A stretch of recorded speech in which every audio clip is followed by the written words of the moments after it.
하나님 말씀 보겠습니다. 오늘 우리에게 주신 하나님 말씀은 신약 야고보서 1장 5절로 8절까지 말씀입니다. 신약 371면에 있습니다. 야고보서 1장 5절로 8절까지의 말씀입니다. 한 목소리로 합독하시겠습니다. 너희 중에 누구든지 지혜가 부족하거든 모든 사람에게 후히 주시고 꾸짖지 아니하시는 하나님께 구하라. 그리하면 주시리라. 오직 믿음으로 구하고 조금도 의심하지 말라. 의심하는 자는 마치 바람에 밀려 요동하는 바다 물결 같으니 이런 사람은 무엇이든지 주께 얻기를 생각하지 말라. 두 마음을 품어 모든 일에 정함이 없는 자로다. 아멘. 오늘 우리에게 주시는 하나님의 말씀입니다. 자, 여러분 반갑습니다. 117년 만에 11월 최대 폭설이라는 기록을 갱신한 또 지난 한 주기도 했습니다. 추워진 날씨에 감기 걸리신 분들도 많이 계시지요. 이번 감기는 또 굉장히 독한 것 같습니다. 또 오래 가기도 하고요. 각별히 몸조리 잘 하시고 속히 회복하시길 바랍니다. 자, 어느덧 올해 이제 마지막 달 12월이 드디어 시작되었습니다. 오늘부터 새로운 절기 또 대림절이 시작됩니다. 해마다 대림절이 되면 제가 말씀을 드리지만 대림절은 아드벤투스라는 라틴어에서 유래했고 뜻은 come, 온다라는 뜻입니다. 무엇이 오느냐? 예수님이 오시는 것이죠. 곧 아기 예수 탄생으로 이 땅에 오실 예수 그리스도를 기다리는 절기가 바로 대림절입니다. 대림절 첫째 주일을 맞아 오늘 그 첫 번째 초를 밝힙니다. 이 땅에 소망의 주로 오신 예수님의 사랑과 감격이 이 시간 예배하는 우리 가운데 가득히 넘치시기를 주님의 이름으로 축원합니다.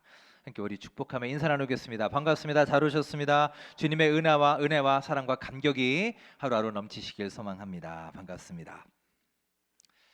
자, 우리의 인생에는 부족한 것이 참 많습니다.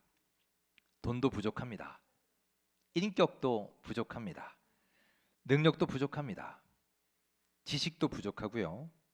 시간도 부족하고 건강도 부족하고 또 TV에 예쁘고 멋진 연예인들을 보면 외모도 참 부족하지요. 마음의 여유도 부족합니다. 만족할 게 별로 없어요. 온통 부족한 것들 투성입니다. 하지만 성경이 말하고 있는 우리 삶의 가장 부족한 것은 바로 지혜입니다. 그래서 오늘 야고보 사도는 이렇게 말하고 있습니다. 자, 본문 5절 말씀을 함께 읽으며 그 내용을 살펴봅니다. 너희 중에 누구든지 지혜가 부족하거든 모든 사람에게 후히 주시고 꾸짖지 아니하시는 하나님께 구하라. 그리하면 주시리라. 아멘. 우리는 살면서 지혜롭지 못한 말과 행동으로 후회하거나 부끄러웠던 적이 얼마나 많은지 모릅니다. 아마 지난 한 주간에도요, 우리 자녀들에게, 우리 남편에게, 아내에게, 이웃에게, 직장 동료들에게 여러모로 상처 준 일들이 아마 우리에게 많이 있을 겁니다. 내가 그때 왜 그랬을까? 그때 그렇게 말하지 말았어야 했는데 후회와 아쉬움이 밀려오기도 하죠. 우리가 지식은 있습니다. 이 시대는 지식과 정보가 넘쳐나는 시대입니다. 여기 계신 우리 대부분은 최소 12년간의 공교육을 다 받으셨을 것이고 특히 요즘은 인터넷을 통해서도 얼마든지 학습의 기회가 열려 있습니다. 하지만 학교에서도 또 유튜브에서도 우리가 지혜에 대해서 배우지는 못합니다. 대학원을 가도 마찬가지고요. 박사 학위를 몇 개씩 받은 사람도 꼭 지혜로운 것은 아닙니다. 제가 아는 젊은 교수님이 있습니다. 그분은 카이스트를 조기 졸업하고 30대 중반에 미국 하버드를 졸업하고 미국 대학의 교수가 되셨어요. 그야말로 천재입니다. 그런데 그 부인 되시는 분하고 사모님하고 이제 얘기 나눌 기회가 있었는데 가끔씩 그 남편 교수님에 대해서 얘기를 하십니다. 그 교수님이 마트나 백화점에 가면 그렇게 주차장에서 자기 차를 못 찾는답니다. 그러니까 어디에 주차해놨는지를 잘 모르는 거죠. 우리도 그럴 때가 가끔 있죠. 저도 그래서 요즘에는 이렇게 이제 사진을 찍어 놓는데요. 그럼 이렇게 차를 못 찾게 되면 보통 어떻게 하시나요, 여러분? 이렇게 리모컨 눌러보지 않나요? 그러면 이제 반짝반짝 하니까요. 근데 문제는 그 자기가 몇 층에 세워놨는지를 잘 모르는 거예요. 그래서 기본으로 막 30분, 1시간씩 차를 찾아 헤매는 경우가 다반사라고 합니다. 한 번은 그분이 운전을 하면서 이렇게 핸드폰으로 이렇게 내비를 켜놓고 가는데 가다가 갑자기 생각이 난 거예요. 어, 내 핸드폰 어디 갔지? 막 찾더니만 아이고 집에 놓고 왔나 보다 하고 실제로 집에 가신 적이 있답니다. 그러니까 다들 그런 얘기를 들으면서 너무 의외잖아요. 놀라기도 하고 야, 이 천재 교수님한테도 저런 면이 있구나. 인간적으로 느껴지기도 했습니다. 아마 각 분야에 정말 뛰어난 지식인들도 집에 가면 아내에게, 남편에게 타박받는 경우들이 꽤 있을 겁니다. 이렇게 지식과 지혜는 다릅니다. 자, 그러면 우리는 도대체 지혜를 어디에서 얻을 수 있을까요? 얼마 전 한 강의에서 본 내용인데 우리가 이 세상에서 지혜를 얻는 원천에는 크게 네 가지가 있다고 합니다. 그것은 바로 독서, 만남, 경험, 그리고 연륜입니다. 자, 하나하나 살펴볼까요? 첫 번째, 독서입니다. 우리는 좋은 책을 통해서 인생의 지혜를 얻을 수 있습니다.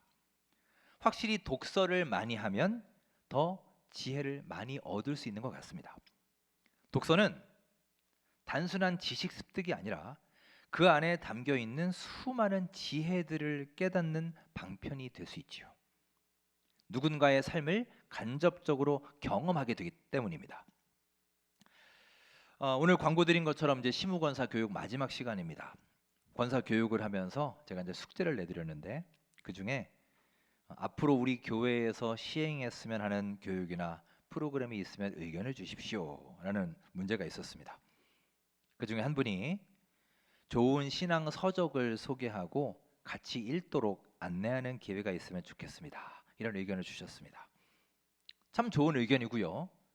저도 우리 교회에 꼭 필요하다 생각합니다. 그래서 내년에는 우리 교회도 이제 독서 모임, 독서 클럽을 만들어서 좋은 신앙 서적도 함께 읽고요. 또 서로의 감상과 느낌도 공유하는 기회를 가지려고 합니다. 여러분도 독서를 통해서 지혜를 얻는 좋은 기회로 삼을 수 있기를 간절히 바랍니다. 두 번째로 우리가 지혜를 얻는 원천은 만남입니다. 누구를 만나느냐라는 문제는 우리 인생을 결정짓는 매우 중요한 요소가 됩니다. 이렇게 지혜로운 사람과의 만남은 확실히 우리에게 또한 지혜를 줍니다. 성경에서도 그것을 강조하고 있어요. 자, 잠언 13장 20절에 이런 말씀이 있습니다. 화면을 보시고 함께 읽겠습니다. 지혜로운 자와 동행하면 지혜를 얻고 미련한 자와 사귀면 해를 받느니라. 아멘. 예로부터 좋은 친구를 사귀어야 된다라고 말씀하지요. 우리가 지혜로운 사람을 만나서 그와 교제하면 그 사람을 통해서 지혜를 얻을 수 있는 거예요. 세 번째로 우리는 경험을 통해서 지혜를 배울 수 있습니다. 사실 경험을 통해서 우리가 얻는 지혜는 굉장히 크고 강력합니다. 한 선교사님이 아프리카에 선교를 갔습니다. 하루는 자기가 섬기게 될 그 부족 원주민들과 강을 건너게 되는데요. 참 희한하게도 그 원주민들은 하나같이 강을 건너는데 그냥 건너는 게 아니라 큰 돌을 하나씩 들고 강을 건너고 있었어요. 자, 그림 보실까요? 저런 모습으로 말이죠. 선교사님은 이해가 되지 않았습니다. 아니 안 그래도 건너기 힘든 강을 왜 무거운 돌을 저렇게 들고 건널까 궁금했는데 강의 중간쯤에 도착했을 때 그 이유를 알게 되었습니다. 강 중간에 급류가 흐르고 있었어요. 만일 이 무거운 돌이 그들의 중심을 잡아주지 않았더라면 아마도 그 급류에 휩쓸려 가고 말았을 것입니다. 저도 비슷한 경험이 있습니다. 요즘에도 이렇게 농화를 잘 가는지 모르겠는데 저희 대학생 때 농화를 참 많이 갔습니다. 저도 과에서 농화를 간 적이 있는데 그 앞에 개울이 있었어요. 그럼 그 개울을 건너가서 이제 일을 하고 돌아와야 됐습니다. 그런데 그 인도하시는 아저씨가 저희들에게 막대기를 하나씩 주셨어요. 그러니까 길이가 이제 우산, 장우산 정도 되는 그런 막대기였습니다. 저는 거추장스럽게 이런 걸 왜 주냐? 저 건너가야 되는데 싶었죠. 그런데 겨울을 건너가는데 갑자기 물살이 엄청나게 세졌습니다. 처음에 딱 봤을 때는 그냥 조그만 개울이었는데 나중에는 물이 워낙 세서 그냥 겨우겨우 이렇게 비틀거리면서 중심을 잡고 있었는데 옆에 그 막대기를 준 아저씨를 보니까 아까 그 막대기를 딱 이렇게 땅에 짚고는 양발을 딱 벌려요. 그래서 삼각형으로 만들어서 딱 안정되게 버티고 있는 걸 봤습니다. 그때 알았죠. 이래서 막대기를 주셨구나. 그때 깨달았고요. 잠시 후에 보니까 저희 과 애들이 다 이렇게 다리 벌리고 짚고 있습니다. 여러분, 이게 바로 경험으로부터 얻은 지혜입니다. 마지막으로 연륜, 나이로부터 얻는 지혜도 분명히 있습니다. 욥기 12장 12절에 이런 말씀이 있습니다. 자, 함께 우리 읽어볼까요? 늙은 자에게는 지혜가 있고 장수하는 자에게는 명철이 있느니라. 아멘. 요즘 우리 사회에 어른의 권위가 많이 떨어졌죠. 또 젊은이들이 이제 어른들에게 배우고자 하는 마음도 예전 같지는 않습니다. 저도 가끔 노회 행사에 가면 예정에 없이 갑자기 설교를 하게 되거나 기도를 해야 되는 상황이 올 때가 있습니다. 그때 선배 목사님들을 보면 어쩌면 저렇게 그 상황에 맞는 기도 갑자기 시켰는데도 저렇게 자연스럽게 물 흐르듯이 잘 하실 수 있을까? 참 신기하기도 하고 부럽기도 합니다. 그리고는 저게 바로 연륜이구나 라는 것을 깨닫게 되죠. 이렇게 우리는 몇 가지의 방법들로 삶에서 지혜를 얻을 수 있어요. 자, 그런데 오늘 야고보는 지혜를 얻는 또 다른 방법을 우리에게 제시하고 있습니다. 즉 야고보는 이 세상이 말하지 않는 새로운 지혜의 원천에 대해서 우리에게 말해주고 있습니다. 자, 그것이 무엇인지 오늘 함께 살펴보겠습니다. 자, 야고보는 강조합니다. 지혜의 원천은 하나님이시다. 그러니 하나님께 우리 모두 지혜를 구하라라고 말씀합니다. 다니엘 2장 20절 말씀을 함께 읽어볼까요? 자, 이런 말씀이 있습니다. 읽겠습니다. 다니엘이 말하여 이르되 영원부터 영원까지 하나님의 이름을 찬송할 것은 지혜와 능력이 그에게 있음이로다. 아멘. 지혜가, 능력이 누구에게 있느냐? 하나님께 있다는 거예요. 여러분, 모든 지혜의 근본이자 원천은 바로 여호와 하나님이심을 믿으시기 바랍니다.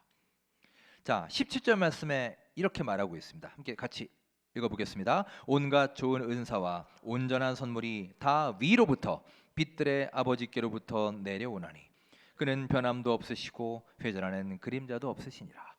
온갖 좋은 것들이, 좋은 은사, 좋은 온전한 선물들이, 지혜를 포함한 모든 좋은 것들이 다 위로부터 아버지께로부터 우리에게 내려온다는 거예요.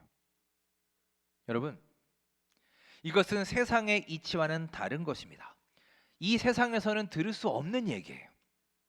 지혜가 부족하면 지혜의 원천 되시는 하나님께 아뢰고 기도하라는 것입니다. 우리의 머리가 아니라 우리의 무릎으로부터 지혜가 나온다는 거예요. 사랑하는 여러분, 지혜를 갈구하며 우리 주 하나님께 기도하며 아뢰 수 있는 귀한 삶을 살아가시기를 주님의 이름으로 축원합니다. 자, 야고보가 또한 강조하는 바가 있습니다. 우리 하나님은 후히 주시는 분이시다라는 거예요. J.D. 그리어 목사님의 Just Ask라는 책이 있습니다. 화면 보실까요? 저런 책이고요. 우리말로 번역되어 있습니다. 조그만 글씨로 기도 먼저라고 되어 있죠. 우리말 제목으로 저렇게 번역했습니다. 이 책에 있는 한 얘기를 소개해 드립니다. 알렉산더 대왕을 들어보셨죠? 세계 역사상 가장 위대한 정복자 중에 한 명입니다. 그가 차지했던 땅이 어느 정도냐 하면 현재 미국 땅, 그 광대한 땅의 약 3분의 2라고 합니다. 어마어마한 땅이죠. 더욱 놀라운 것은 그가 20대에 이룬 업적이라는 거예요. 어느 날 그에게 충성을 다하던 한 장군이 알렉산더를 찾아와서 이렇게 말합니다. 폐하, 저는 오랫동안 폐하를 충성스럽게 섬겼습니다. 이번에 소인이 청이 하나 있어 왔습니다. 그러자 청이 무엇인가 말해보라라고 합니다. 이번에 제 딸이 결혼을 하는데 제 딸의 혼인 비용을 좀 지원해 주실 수 있겠습니까? 그러자 좋다. 장군은 오랫동안 나를 충성되이 섬겼으니 내 기꺼이 딸의 혼인 비용을 지원하겠네. 당장 재무 담당자에게 가서 말을 하게. 흔쾌히 수락했습니다. 며칠 후에 재무 담당자가 심각한 얼굴로 황제를 찾아옵니다. 폐하, 그 장군이 폐하를 이용하고 있으니 그를 벌하셔야 합니다. 제국 역사상 가장 사치스러운 혼인식을 벌이려 합니다.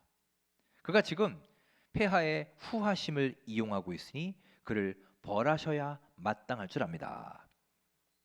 그러자 알렉산더는 이렇게 답을 합니다. 아니다. 장군이 요청하는 것을 다 들어주어라. 그러자 재무 담당자가 깜짝 놀라서 그 이유를 묻습니다. 알렉산더가 이렇게 답합니다. 첫째, 그는 내가 모든 비용을 대고도 남을 만큼 부유하다고 생각하고 있고, 둘째, 내가 모든 비용을 지원해 줄 정도로 후한 사람이라고 생각하고 있지 않은가.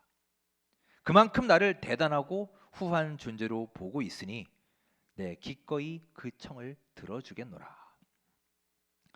여러분, 그가 알렉산더를 후한 사람이라고 생각했기 때문에 그에게 후하게 베푼 것처럼 우리 주 하나님도 그렇게 후하신 분이시라는 것을 믿고 주님께 고백할 수 있기를 간절히 바랍니다. 여러분, 참으로 우리 하나님은 절대 인색하신 분이 아니에요. 후하신 분이십니다. 그런데 많은 사람들이 하나님을 오해하고 있습니다. 유명한 달란트 비유가 있습니다. 한 달란트 받은 자가 와서 주인에게 말을 하죠. 당신은 굳은 사람이라라고 합니다. 이 말은 굳은 사람이란 말은 깐깐한 사람이란 말이에요. 아주 까다롭고 인색한 사람이다라고 주인을 생각했다는 겁니다. 그러자 주인은 몹시 화가 납니다. 왜 화가 났느냐? 이 종이 일을 하지 않아서가 아니에요. 주인은 자신을 그렇게 묘사하고 그렇게 생각했기 때문입니다. 자, 마태복음 25장 26절에 그 말씀이 나와 있습니다. 주인이 뭐라고 하는지 함께 우리 읽어볼까요? 그 주인이 대답하여 이르되 악하고 게으른 종아, 나는 심지 않은 데서 거두고 해치지 않은 데서 모으는 줄로 내가 알았느냐. 자, 주인이 악하고 게으른 종아라고 말을 합니다. 그리고 그 이유가 나오죠. 나는 심지 않은 데서 거두고 해치지 않은 데서 모으는 줄로 내가 알았느냐. 너는 나를 그런 존재로 생각했느냐. 째째하고 깐깐하고 인색한 존재로 그렇게 나를 여겼느냐. 하나님을 화나게 만든 진짜 이유가 바로 이것이라는 말씀입니다. 여러분, 우리 하나님은 인색하신 분이 아니라 이토록 후하게 공급해 주시는 분이심을 믿으시기 바랍니다. 또 하나 주목할 게 있습니다. 여기서 후하다라는 헬라어 단어에는 두 가지 뜻이 있어요. 하나는 이제 generous, 너그럽다, 씀씀이가 크다 이런 뜻이 있고요. 또 하나의 뜻이 있습니다. 그것은 분리되지 않다라는 뜻이에요. 무슨 말이냐면 다른 영어 성경에서는 이렇게 번역을 합니다. 화면 보시면 without a second thought이라고 해서 second thought이란 말은 두 번째 생각이란 뜻이죠. 그러니까 두 번째 생각이 없다. 이 말은 다른 계산이 없다는 거예요. 그냥 우리가 요청하는 대로 기도하는 대로 순전하게 주시는 분이 하나님이시다라는 말씀입니다. 우리 주변을 보시면 겉으로는 부탁을 들어주는 것 같은데 여러 가지로 계산하는 사람이 있죠. 여러 가지로 잔머리를 굴리는 사람이 있습니다. 내가 이걸 들어주면 너는 이것을 해야 될 거야. 또 다른 생각과 계산을 하면서 들어주죠. 그런데 우리 하나님은 그렇지 않으시단 겁니다. 하나님은 그런 두 번째 생각들, 다른 계산이 없으신 분이세요. 즉 우리가 주님께 부탁하고 기도하면 정말 순수한 마음으로 순전하게 베풀어 주신다라는 말씀입니다. 여러분, 우리 하나님은 여러분이 지혜를 구할 때 계산하지 않으시고 다른 생각, 두 번째 생각 갖지 않으시고 온전하게 좋은 것으로 후하게 주시는 분이심을 이 시간 믿으시기 바랍니다. 야고보가 또한 강조합니다. 하나님은 꾸짖지 않으시는 분이라는 겁니다. 하나님은 우리가 하나님께 구할 때, 요청할 때 후하게 계산 없이 주실 뿐만이 아니라 우리가 구한다고 꾸짖으시는 분이 아니라는 거예요. 너는 왜 이렇게 염치 없이 많이도 구하냐? 왜 이렇게 자주 구하냐? 왜 이렇게 과하게 구하느냐? 여러분, 하나님은 결코 그런 것으로 우리를 꾸짖으시는 분이 아니십니다. 우리가 구하는 대로 후하게 주시면서 계산도 하지 않으시고 꾸짖지도 않으시고 다 베풀어 주시는 분이 바로 우리 아버지 되신 하나님이심을 믿으시기 바랍니다. 우리가 너무나 잘 알고 있는 주기도문이 있지요. 그 첫 구절을 보십시오. 여러분, 주기도문이 어떻게 시작하나요? 하늘에 계신 우리 아버지여 라고 시작합니다. 여러분, 이건 정말 놀라운 기도예요. 우리가 매일매일 암송을 하니까 별로 대단하지 않은 것처럼 보일지 모르지만 여러분, 동서고금을 막론하고 하나님을, 신을 아버지라고 가르치는 종교는 우리 기독교가 유일합니다. 예수님이 지금 그 사실을 알려주고 계신 거예요. 여러분 기억하십시오. 우리 주님은 우리에게 후하게 주시고 꾸짖지도 아니하시는 우리의 좋은 아버지 되신 하나님이심을 믿으시기 바랍니다. 10여 년간 멕시코 선교를 했던 그린웨이 박사의 이야기입니다. 그는 10살 된 아이를 입양을 했습니다. 그 아이는 4살 때 엄마가 죽었고요. 아빠는 알코올 중독자였습니다. 어느 날, 그날도 술에 가득 취해서 자기 아이를 총으로 쏴 죽이려고 했습니다. 그는 가까스로 도망을 나와서 석 달 동안 쓰레기통을 뒤지며 겨우 연명하고 있었어요. 그 불쌍한 아이를 입양하게 되었습니다. 그린웨이 박사가 말합니다. 너는 이제 우리 딸이야. 그러니 먹고 싶은 거 다 얘기해도 되고 필요한 거 있으면 다 말해도 돼. 그런데 그 아이는 단 한 번도 아빠에게 구하지 않았습니다. 학교에서 오면 곧바로 자기 방으로 들어가 버립니다. 먹고 싶은 게 있어도 주기 전까지는 얘기하지 않습니다. 이 아이는 그동안 한 번도 따뜻한 사랑을 받아본 적이 없는 거예요. 그러니 괜히 또 얘기했다가 이 선교사님 마음을 상하게 하지는 않을까 걱정도 되고 겁도 나지 않았을까요? 그러던 어느 날 이 아이가 조심스럽게 그린웨이를 찾아가 이렇게 말합니다. 아빠, 제가 신발 끈이 좀 필요해요. 이 말을 듣는 순간에 그린웨이는 막 눈물이 쏟아져 나왔습니다. 이 아이가 나를 아빠라고 부른 것이 너무나 감격스러웠고 또 자기가 필요한 것을 나에게 구하는 게 너무 감격스럽고 기뻐서 드디어 나를 아빠라 생각하는구나. 그리고 이렇게 부탁을 하는구나. 이것에 감격의 눈물을 흘렸다는 것입니다. 여러분, 이것이 바로 기도입니다. 기도는 하나님을 내 아버지로 인정하는 행위입니다. 그렇게 기도는 우리가 요청하기를 바라고 계시는 우리 하나님을 기쁘시게 하는 거예요. 그러니 여러분, 나의 아버지 되신 하나님께 나아가 기도하십시오. 부족한 나에게 지혜를 주십시오. 나를 변화시켜 주십시오. 부족한 나를 채워 주십시오. 지혜를 달라고 간구하시기 바랍니다. 여러분, 우리 하나님이 주시는 지혜는요, 실로 어마어마합니다.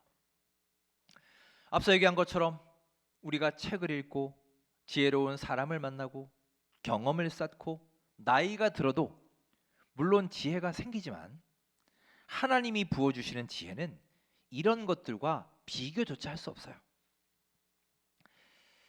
우리가 잘 아는 솔로몬이 있죠. 그는 지혜의 왕입니다. 하나님이 그에게 지혜를 주셨지 않습니까? 자, 그가 어떤 지혜를 받았는지 한번 볼까요? 열왕기상 4장 30절부터 34절까지 자세히 나옵니다. 제가 한번 읽지 않겠습니다. 저 내용을 보시면 그는 잠언 3,000가지를 말하고 노래를 1,005편을 남기고 초목과 백향목, 또 짐승, 동물학, 새, 조류학, 물고기, 어류학, 기어다니는 것들, 곤충학에 대해서 얘기를 합니다. 그가 얼마나 지혜로운지 사람들이 이 솔로몬의 지혜를 듣기 위해서 막 다른 나라에서 찾아오고 그랬어요. 실제로 스바 여왕이 솔로몬을 찾아가죠. 자, 열왕기상 10장 3절에 그 말씀이 있습니다. 자, 함께 읽겠습니다. 솔로몬이 그가 묻는 말에 다 대답하였으니 왕이 알지 못하여 대답하지 못한 것이 하나도 없었더라. 어떤 질문을 해도 막힘없이 다 대답을 한 거예요. 그래서 그 여왕이, 스바 여왕이 솔로몬의 지혜에 감탄합니다. 그리고 그의 지혜에 대해 평가하는 말씀이 있어요. 자, 23절에 이렇게 평가합니다. 읽겠습니다. 솔로몬 왕의 재산과 지혜가 세상에 그 어느 왕보다 큰지라. 여러분, 이 엄청나게 큰 지혜를 주신 분이 누구이십니까? 하나님이시라는 거예요. 그가 무슨 책을 읽어서 사람을 만나서 경험을 통해서 얻은 지혜가 아닙니다. 오늘 말씀처럼 하나님께 지혜를 구했고 하나님이 주시는 그 지혜를 받아서 누린 사람이 바로 솔로몬이에요. 여러분, 우리도 하나님께 그 지혜를 구하시고 주 안에서 누릴 수 있게 되기를 간절히 소망합니다. 알프레드 테니슨이라는 사람이 이런 말을 합니다. 세상이 꿈꾸는 것보다 훨씬 많은 일들이 기도를 통해서 이루어진다. 여러분, 정말로 지금도 이런 일들이 일어나고 있지만 문제는 우리가 기도하지 않는다는 것입니다. 언젠가부터 우리의 삶에 기도가 사라졌습니다. 기도의 정도도 약해지고 기도하는 시간도 줄어들었습니다. 간절함도 없어졌습니다. 후하게 주신다는 하나님을 우리는 외면하고 정작 인색한 사람들의 주변을 기웃거리고 있지 않나요? 하나님은 꾸짖지 아니하신다 했는데도 우리는 금방이라도 화내고 분노하는 세상 사람들을 바라보고 그들을 의지하며 삽니다. 하나님이 부어주시는 지혜가 어마어마하다 했음에도 그분께 엎드리지 않습니다. 심지어 이제는 사방이 막혀 있어도 눈을 들어 하나님을 보고 하나님을 찾지 않습니다. 우리가 왜 이렇게 변했을까요? 우리가 기도하지 않으니 하늘의 지혜 또한 누리지 못하는 것입니다. 여러분, 지금 우리는 지혜도 부족하지만 우리의 기도는 더욱더 부족합니다. 말씀을 맺겠습니다. 지난 주일이 저희 아버지의 일주기 되는 날이었습니다. 그래서 월요일에 이제 가족들이 모여서 일주기 추모 예배를 드렸습니다. 아버지를 생각해 보면 특별히 제가 참 마음에 걸리고 안타까운 점이 있습니다. 제가 몇 번 말씀드린 것처럼 아버지는 저에게 너무나 엄하고 무서운 존재이셨습니다.